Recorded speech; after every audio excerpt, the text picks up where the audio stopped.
What's going on, everybody? Come on in. About to get started.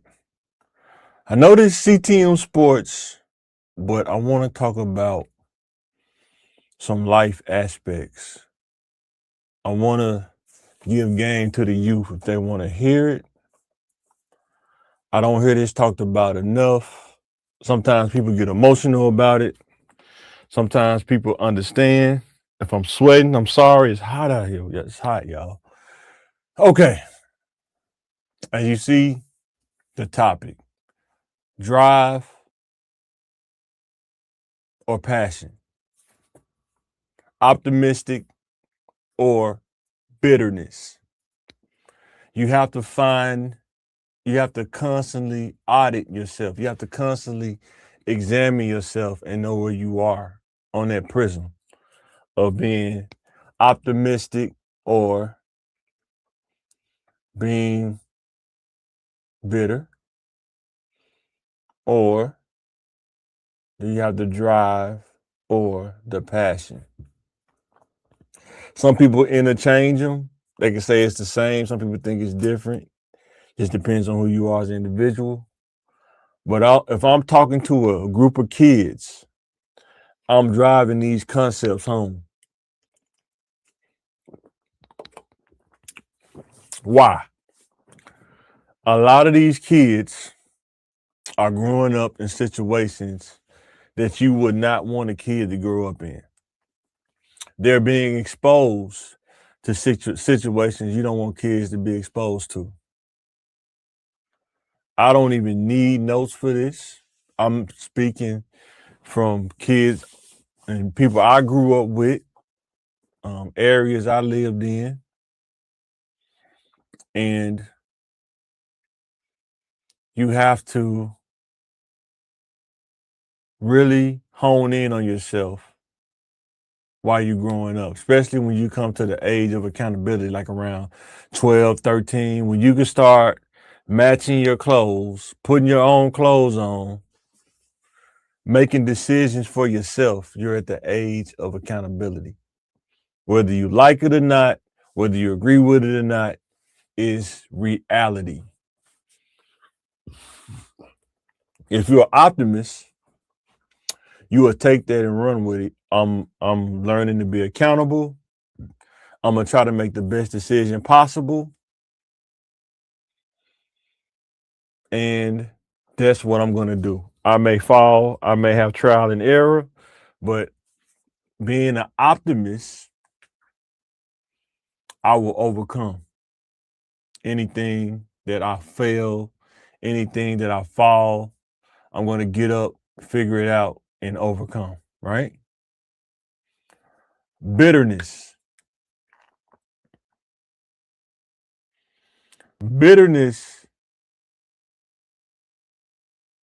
is one of those things you have to be careful about how you receive things, careful about how you react to things. You have to be careful about how you process things in your mind to not become bitter, to not let bitterness set in.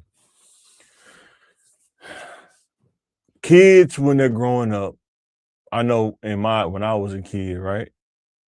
Because I'm gonna use a lot of my experiences to kind of bring this home a little bit. When you're a kid and you live in certain areas, let's say the inner city, you start noticing things that separate people from other people, whether it's genetics, whether it's talent, resources, connections, so many different little tangible things that separate people. And sometimes the people who don't have can become bitter towards the people that do have. And before you start to go down the road to be bitter, you should look at the totality of the picture.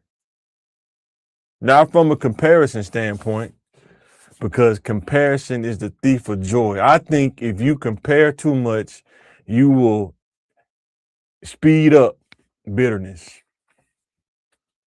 You'll speed it up. So, drive and passion. We're going to get into that, right? Drive or passion. Some people think it's the same thing. Some people think it's interchangeable. But if I'm talking to a group of kids, 8th graders, 9th graders, your drive and your passion, what are you driven to do right now? What are you pointing your drive or your passion at? And we have to be honest. There are kids who are driven to be academic. There are kids that are driven to be in athletics. And there are kids that's driven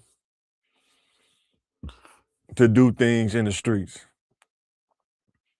There are other things, gray area things people get driven in. Maybe we'll talk about that on the podcast with other brothers, but what you have to answer these questions about yourself. Nobody else can give you these answers but you. And you have to ask yourself, what am I driven to do? You're not going to do things unless you're driven, or you're going to get crashed out like a crash dummy. They're going to put you in the car, hit the button, and crash you out. But if you're doing stuff on your own merit, are you driven, or what are you passionate about? You have to ask yourself this. If you want to make those good decisions, you want to take good steps in life, you got to ask yourself those decisions. So with that being said, let's talk about it. Drive and passion. Why is this important in sports? Why is this important in life? Any aspect of your life, drive or passion is important. Because if you're not driven or passionate about it, you're probably not going to do it. Or it depends on, some people it's on or off. Some people it's a spectrum of, well, it's only like at a 5. I 1 to 10, you're only at a 5. But sports, you may be at an 8, 9, or 10. So sports is going to get the more of the priority than academics. And there's nothing wrong with that. But what I would say is, if you can be at like 8 or 9 or 10 in sports and about a 7, 8 in academics, you can multitask the two. You'll put yourself in a better position. And that's part, learning how to do those things young, those habits, how to multitask, how to stay on top of your academics and work out and watch film and study for the ACT. Learning how to manage your time. Learning how to be a good steward of your time. Learning about finance as much as you can when you're younger. Learning about NIL. You can do that when you're young. You got so much time. When you're in the 8th grade all the way up to the 12th and you're not working, even if you're working, you still got time to research, find out, make a strategy. And a lot of people are not passionate about the basics, reading and writing. I get it. But those who can push through, even if you're not passionate about it, it just becomes part of your growth. Because that's part of being an adult. Being an adult, you're going to do a lot of things you're not passionate or driven to do. You have to build it into your drive. Nobody wants to pay bills, but you have to do it in order to live in this world with some kind of security, with some kind of comfort, I guess. You're going to either pay rent or you're going to pay a mortgage or taxes, bills, utilities, cell phone bill, all that. But you got to have a drive about yourself to manage those things so you don't be over your head in bills. Let's do sports. Any position you want to play. Let's say you want to play safety. You got to have a drive to play safety or passion because there are going to be things you have to do specifically for the safety position. You're going to have to watch game film, a lot of it, because you're the last line of defense. You're going to have footwork. You got to make sure your hips are healthy. So when you can open your hips up, you're switching. You're constantly switching with your feet. You got to be able to make split decisions.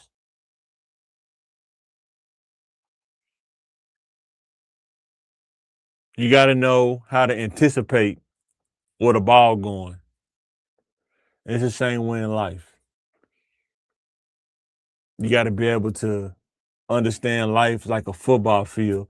You have to look at the game film, things that are out there happening in order to avoid as much as you can from going down that same road because there are always breadcrumbs, there are always things that most people don't want to admit, but it's real. You can avoid some things if you really put thought into the decisions that you're making. I'm just saying that from experience because I made a lot of mistakes, a lot. So, what motivates either one of those? What motivates drive? What motivates passion? Some people say this environment. Some people say it could be like a mentor. It could be some kind of male presence or female presence. Being able to see things in media, TV, that could be a motivating factor. I know watching the old Scare Straight when they was in New Jersey definitely motivated me not to go to jail. Made me look at life totally different. Definitely did that. So, what stifles either one? What stifles drive? What stifles passion? One of the things I've seen, I even experienced in my life is when you start something, you're really driven or passionate about it. And then when you get about 30, in that range of 30 to about 55% before you get to 100, like right in the middle, it shows who's driven or passionate and who's not. Most people, they will stop in the middle because they feel like this how you know optimist or bitterness. An optimist person was like, I'm halfway there. Why stop now? A bitter person, situations start happening, and because of the bitterness and the changes your outlook, we're gonna talk about that. They're gonna say, you know what? I just do it later, man. I wasn't gonna finish this anyway. They slow down. Nothing wrong with it, but don't be bitter about it. Don't let things in life stop you from completing a task that's gonna better you. Because it's gonna happen. Life will happen. Death will happen. Life events will happen. Things will happen. But the optimistic people will find a way to get things done, even when tough times happen, because they will happen.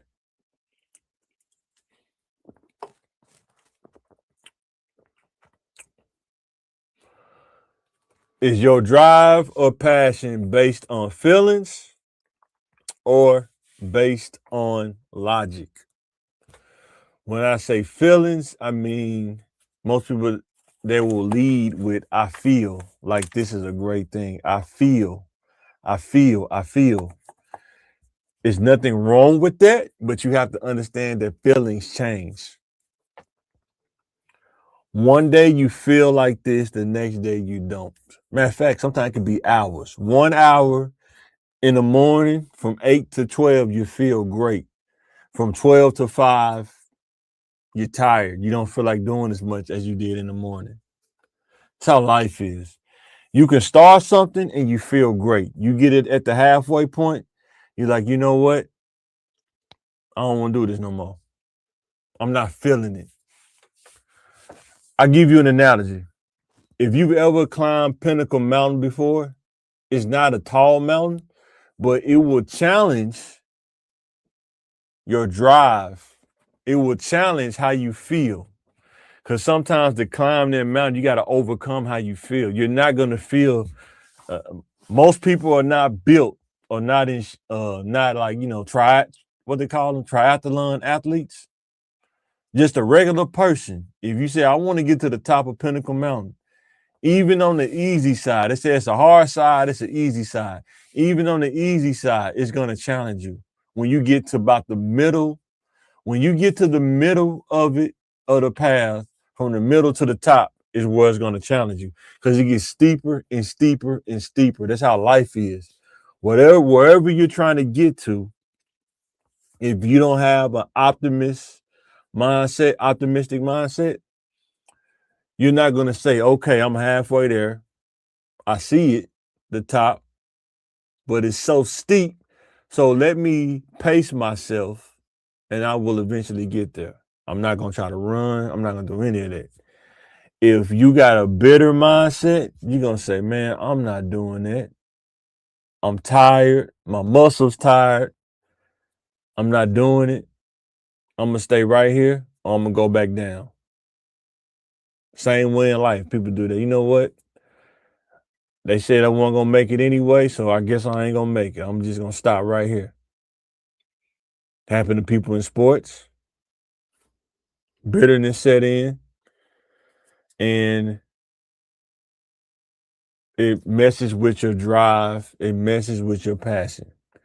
So when your drive and passion is based on logic, my brain is probably 95 to 98% logic. What drove me that way? What created my brain, or what assimilated my brain to be that way? I am a very logical person. Matter of fact, it could be so logical, it'll get on your nerves because I don't operate mostly I don't lead with feeling. I lead with logic. I understand humans. I don't do it from a place of people think that I do it from a place of judgment, but I don't. What I do is I recognize patterns. I recognize things. Even within myself, I recognize patterns. And one of the things I think, like I say, Keenan Ivory Wayans, one of my best comedians on screen. And then there'd probably be his brother next, Damon Wayans. But Keenan Ivory Wayans, when I used to watch him, the ability, like Keenan and Martin, being able to play people, like you can study somebody so well that if you wanted to make them into a character, you could do it. I'm the same way. I don't really do that because for regular people, when you do that, they get offended. But studying people based on the logic, what they show you, everybody has a pattern. And you start to know how they make decisions based on what they're showing you from when you first met them up to this point. Not assuming I'm going off of what's being shown to me from a period of time. There's no different than football. When you play your opponent multiple times, years on end, you know your opponent. Like if you was holding Randy Moss playing cornerback and you played in it, both of y'all played for 10 years, there are things you know about Randy Moss because you study film, you watch them move, and you've guarded them in real time for multiple years. So there are things you know. Same way in real life. When you've been around somebody long enough, you just know, just like they know you at the same time. Another thing about logic is it's kind of like a programming. Like I work in IT, right? When you build a program, if it works, you keep running it. If it don't work, you make the adjustment, reset, and run it back over and keep letting it loop. How life works. You have to find what works for you that makes sense, that's legal, and it's not causing collateral damage around you. You have to find what works. Sometimes when you're running on feeling Feeling doesn't like logic because logic can be ran over and over and over. But sometimes feeling is because it doesn't feel right for something to work over and over from a feeling standpoint. You want some kind of randomness. But logic is a set of code, depending on how you do it.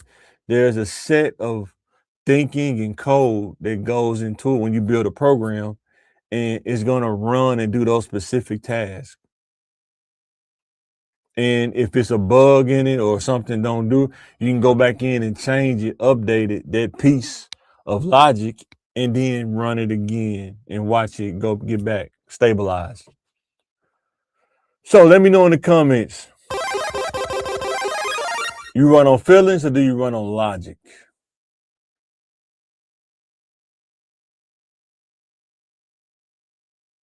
We already talked about that. Losing passion or drive halfway through the process.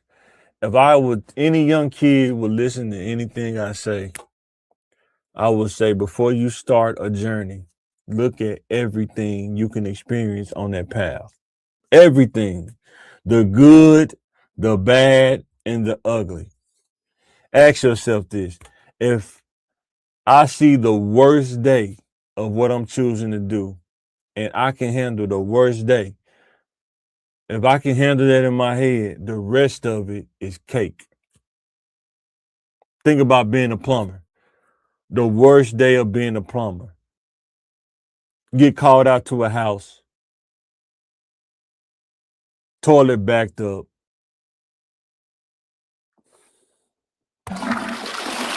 can't flush it, boo-boo everywhere. You got to snake the house. You're going to get dirty. Your boots going to get cruddy. Can you handle the worst day? You got to ask yourself that. Because you're going to get challenged. Any field you pick, whether it's sports, they're going to be a worse day.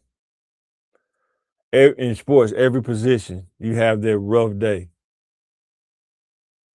Think about a linebacker trying to tackle Derrick Henry. You want to tackle him from the side, but if you looking down the A gap and it's you looking at him, can you hit him head up? Or is it going to be a rough day? And it happens. Starting a business. You hear people say this all the time.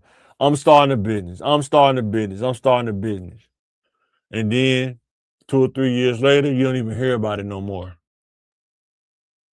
You lose the passion. It's nothing about judgment. It's the results. And you have to understand in life, nobody has to know you. It's the results. They speak for themselves.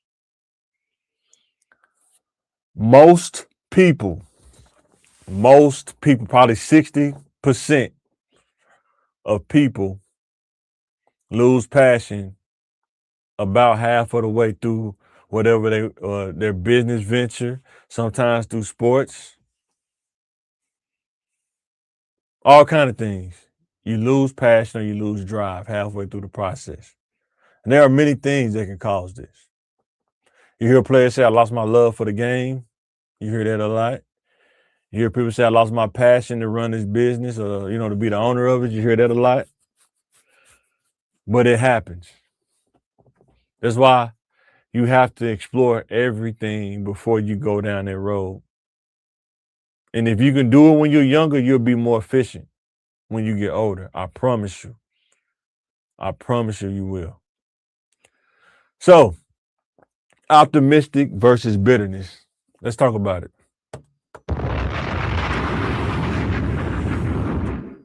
Most people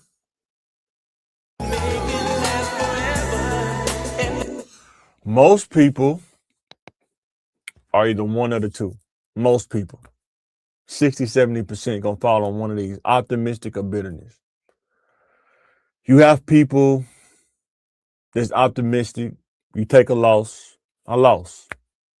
I'm going to come back. I'm going to be better. You have bitter people who lose, and it's everybody else's fault but theirs. They won't take accountability. It's always somebody else doing something, but they never talk about their role in the grand scheme of things. It's always somebody else. It's always, I'll give you an example. We was dropping our kids off at school this morning, and car in front of us was dropping their kids off. Well, when it's a line of cars. So when the cars ahead of you drop their kids off, they drive off, they want you to scoot up. They want you to move up. This woman was sitting here in front of us. She didn't move up. It was a huge gap in front of her. The cop that works the school came over and said, "Can you move your car up? So the line behind you, they can move up." I don't know what she said. I don't know what happened, but her and the cop, they just got into this back and forth. I'm thinking, it's too early for that. It's 7 o'clock in the morning. Come on, man, cut it out. But this is the kind of stuff when you are bitter, you wake up with it on your mind. When you are bitter, you can find anything to argue over. When you're bitter, you're so ungrateful you don't even realize that it's a blessing just to be upright, 10 hands, 10 fingers. You can breathe, you can see, you can hear, and you're wasting it arguing over something that's pointless. That's just my opinion. They told me bust out my AP, perfect time. Optimistic people. We try to, that's funny. An optimistic person tries to find solutions. And one of the things that when you're opposite, one person is optimistic, one person could be bitterness. When you dip, we're gonna talk about that. But let's get into some of these topics before I get out of here. How being optimistic will affect your perspective. When you're optimistic, you can come off as being delusional for some people. Some people see the glass half empty. Some people see the glass half full. Which one are you? You got to ask yourself that. Which one are you? What do you see? When you're optimistic, you can get to a point where you don't even let things throw you off. You can see things from a different angle, a different perspective. Like I always tell my wife, when you get in the zone as a regular person, like in life, it's like being Jordan in the playoffs. I'm going to go for 40, and there's nobody that can stop me if I get to my spots. Ain't nobody going to stop me. I don't care about the race. I don't care about the unfairness. I don't care about none of it. You're not going to stop me from getting to my spots and getting 40. That's just how it go. I'm that optimistic. I'm that delusional, right? Anybody that know me, they could probably tell you I could be a delusional. The confidence is that delusional. I have to turn it down around people so they don't be uncomfortable. But in real life, like if you was around me, you really knew me, you would know. Like if I turn it on, I could be super. I can be almost so optimistic. It's like, man, I don't even see what you're seeing. I get it though, because not everybody is mind work that way. How bitterness can affect your perspective. When you allow bitterness to set in and affect your perspective, it's hard to move on from stuff when you're bitter. It's hard. I seen a lawyer. Matter of fact, I didn't see if I can find it. Hold up. Let me see if I can find it. Hold on. If I could find it, I'm gonna talk about it. Was a lawyer though. He said, man, why in the world are you still stuck on that? Man, grow up, man. Cut it out. Let me see if I can find it. Hold on. Let me see. Did I save it?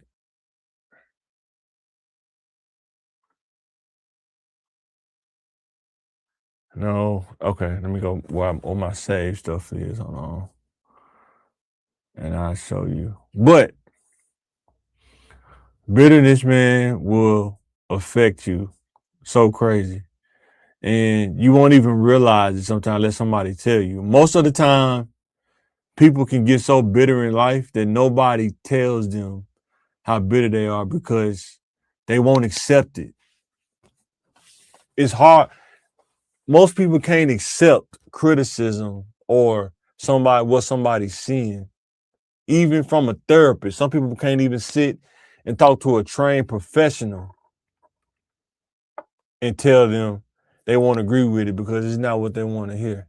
Because the bitterness is so loud, it's hard to overcome and accept that I need to work on myself. And that's the thing about life. The the more you work on yourself internally in your heart, the better you become, the better off you'll be. But the thing that's tough is having those tough conversations with yourself. Being able to say, you know what, there were some things that I didn't have.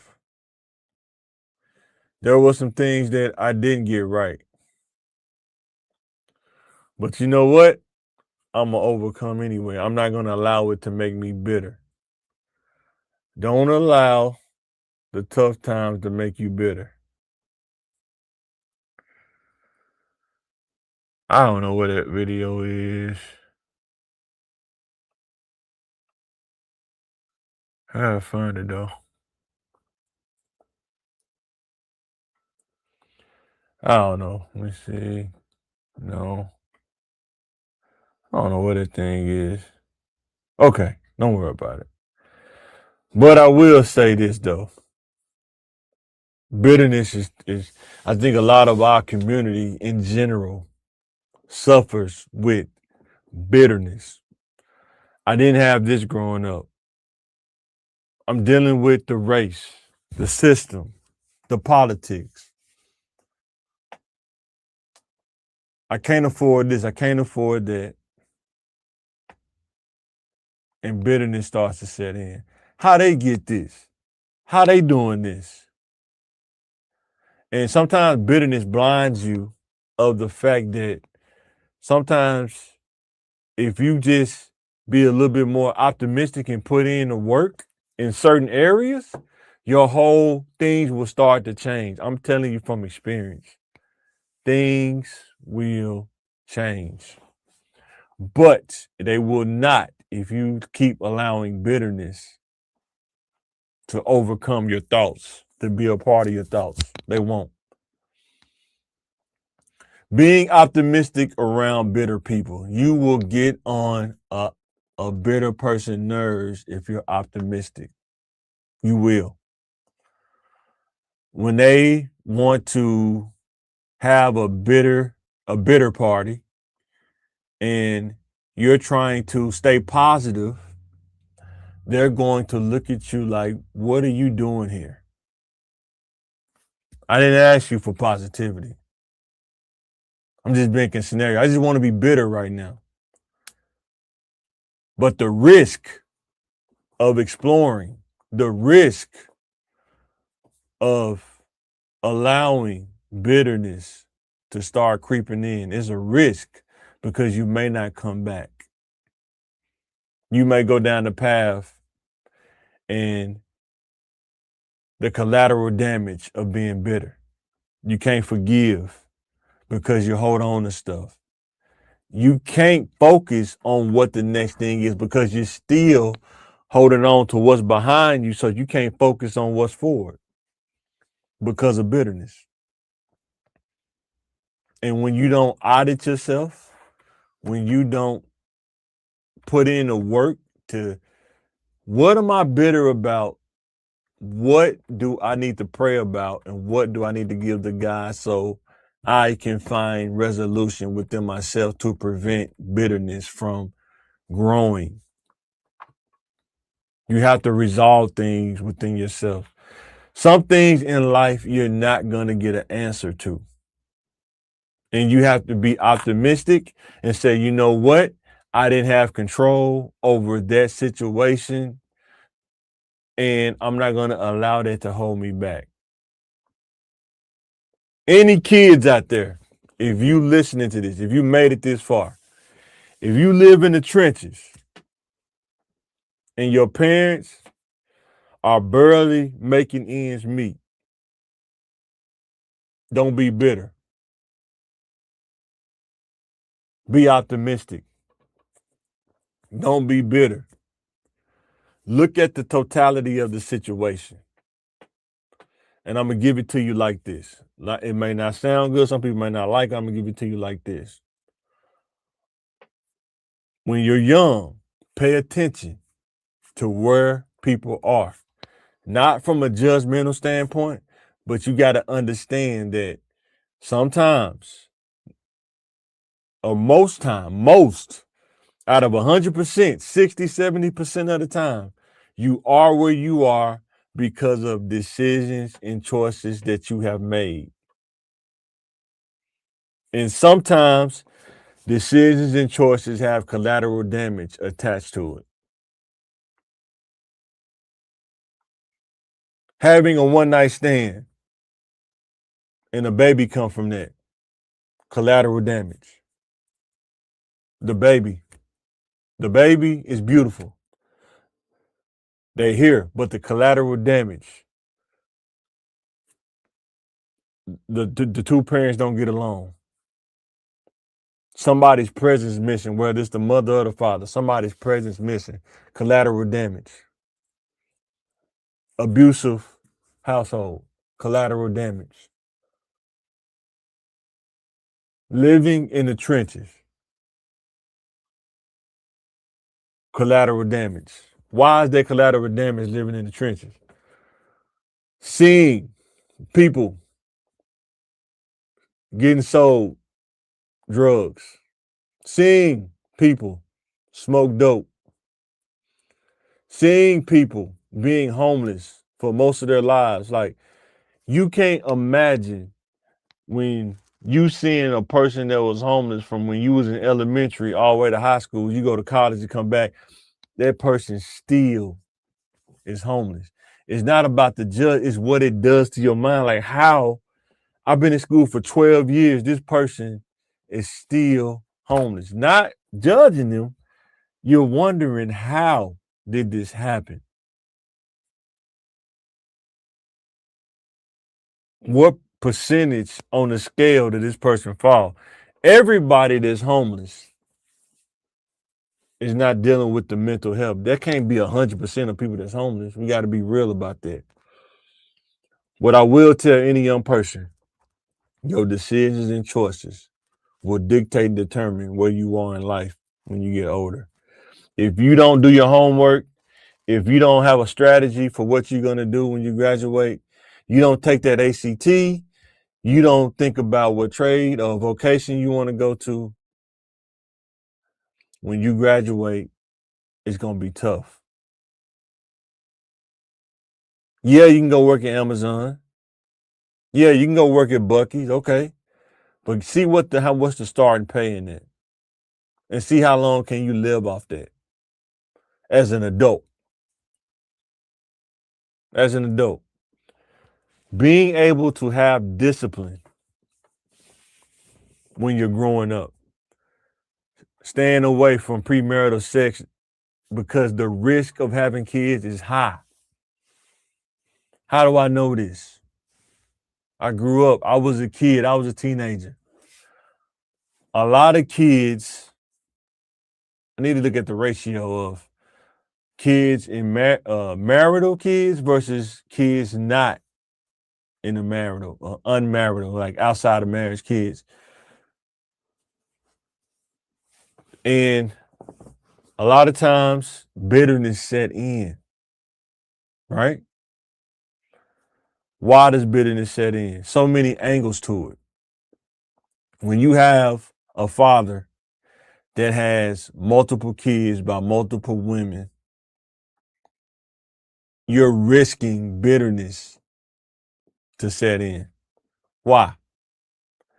because he's divided by default because he has 4 kids, 4 different women. He has to find a way to be a father to 4 kids in 4 different households.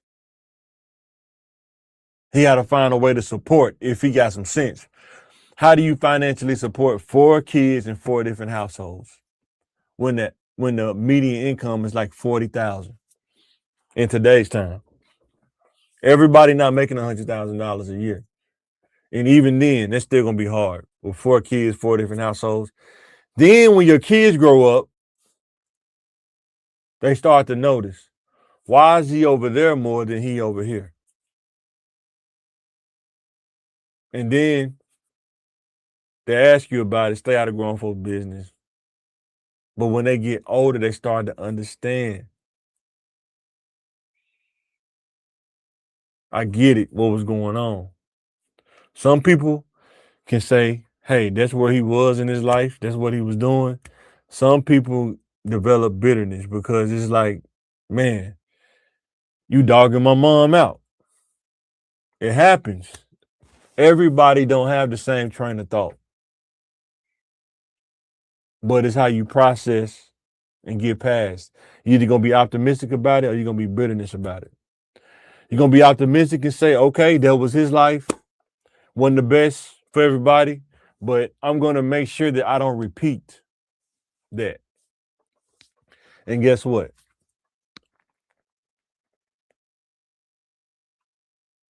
Let's get into this. Being bitter around optimistic people. You're gonna get on optimistic people nerves if you're a bitter person being around optimistic people. Because when you're bitter, you don't want to hear that you can do it. When you're bitter, you don't want to be challenged to do better. When you're bitter, you don't want somebody to say, you know what? When you think about like a bitter person, they'll say, I don't know how to do X, Y, Z. The next thing to do is to watch how they adapt to what they don't know or don't want to do. Will they take the next step and say, I don't know how to do it, but I'm going to learn how to do it? Or are they just going to say, I don't know how to do it. I ain't doing that.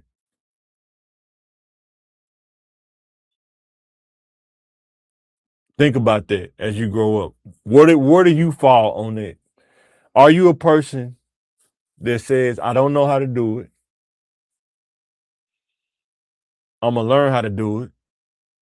Or are you a person that say, I don't know how to do that? But you got to know what's the next step after that. So, last thing, focusing on the problem or focusing on the solution. There are some people in life, they focus on the problem, focus on the kids. The kids this, the kids that, the kids this. What's the solution? What solution do you have? Or are you just like complaining? I'm convinced there are some people in life, they love to complain. They love to complain. But if you ask them for the solution, they'll get mad. What you trying to say? What's the solution? So that's why I make the content. Thinking game. CTM Sports. Even though because I was going to school, working full time, church, slew of other things. And the best way I could do it is from here, if anybody want to hear it. When I get done with school, I got to make some time. I want to go around and talk to kids around beginning in high school, to get them to think about life after high school. How important making a strategy now is. How important it is to do the research now. Manage your time. How important it is to start learning things that you got to do as an adult now. So it's built in. So when you become an adult, you become independent and not dependent.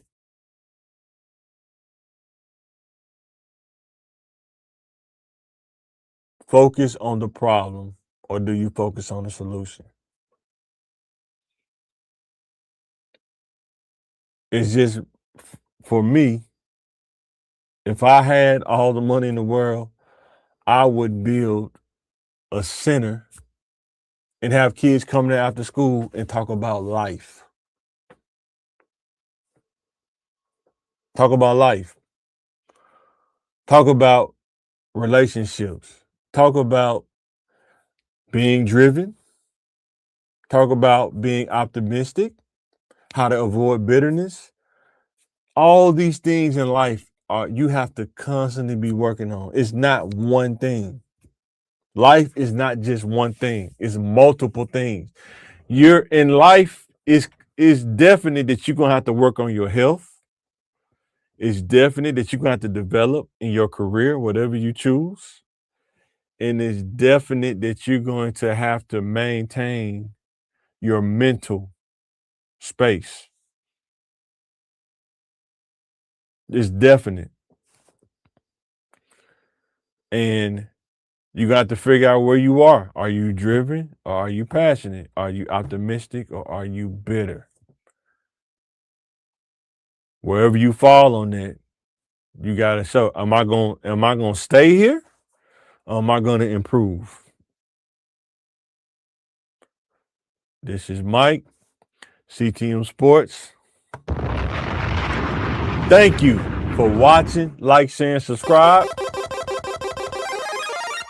Let me know what you think.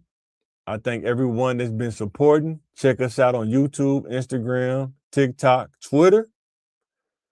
I will catch you on the next stream of video. Thank you for watching.